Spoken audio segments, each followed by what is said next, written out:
Now, billionaires have many obsessions. Supercars, ice baths, exotic animals, you name it, and billionaires usually have it. But off late, they seem to have a new obsession. Bunkers. The top 1% are building bunkers. Mark Zuckerberg is constructing one in Hawaii, and it's worth $270 million, $270 million. It's almost like a status symbol now. But why do the super rich need bunkers? Are they trying to survive a war? Maybe another pandemic? Or an apocalypse? Do they know something that we do not? Our next report tells you. Blast-resistant doors, equipped with its own food and energy supplies. This is a 5,000 square foot shelter located underground in Hawaii. The price tag of the project is $270 million. If you want to survive an apocalypse, this is the place to be. Who does this belong to? Meta CEO Mark Zuckerberg. The billionaire is building a bunker, and he isn't the only one. Former PayPal CEO Peter Thiel tried to build one in New Zealand. Bill Gates has plenty of underground security areas, currently one under each of his homes.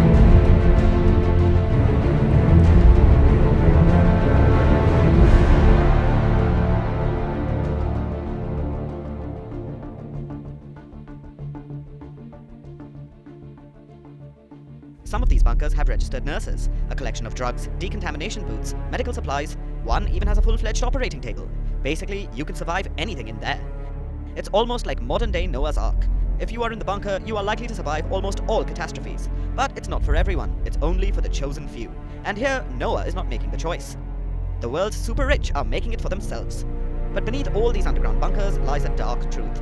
It's that death is truly the great equalizer. And the super rich, just like us, fear it too.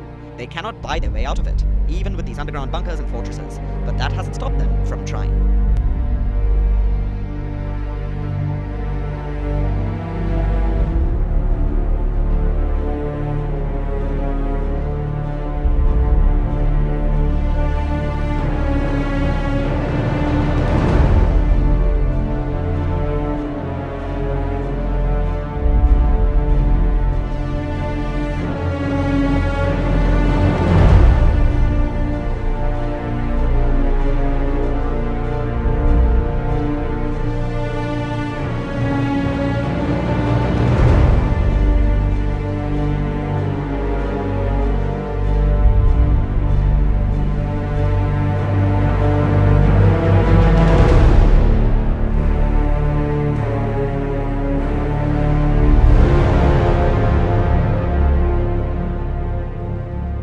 Earth is in the midst of a geomagnetic excursion, and it is accelerating. The magnetic field began really weakening in the mid-1800s. And he said unto me, up to 2,300 days, then this sanctuary shall be cleansed.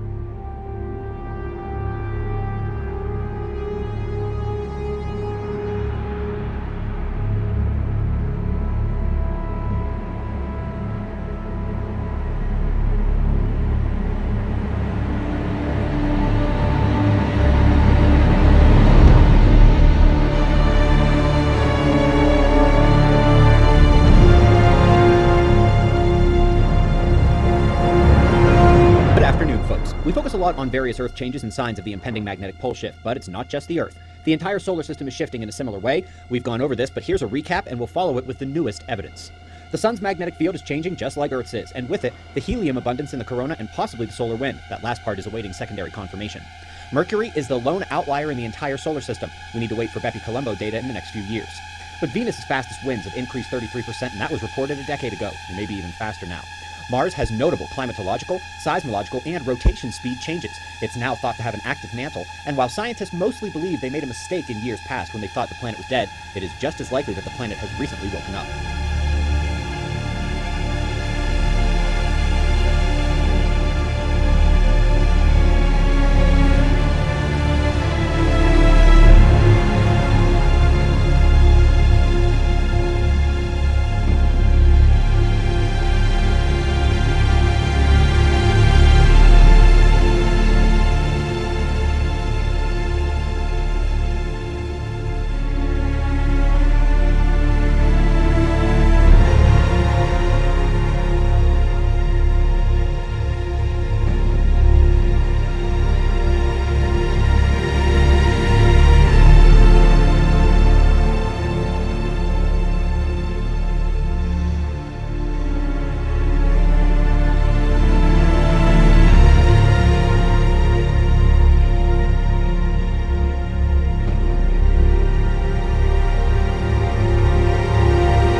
Jupiter's changes are perhaps the most dramatic. Cloud bands, major storms, and its radio emission, driven by its magnetic field, are changing, direct evidence of the shift there.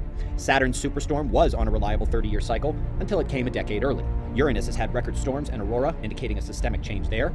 Neptune's well-known storm patterns totally reversed, and a dramatic cooling is occurring. Pluto lost a fifth of its atmosphere in just 1 year, and the interplanetary space is becoming dustier, with more ions and neutrals and various pressure fronts and shocks noted by Voyager.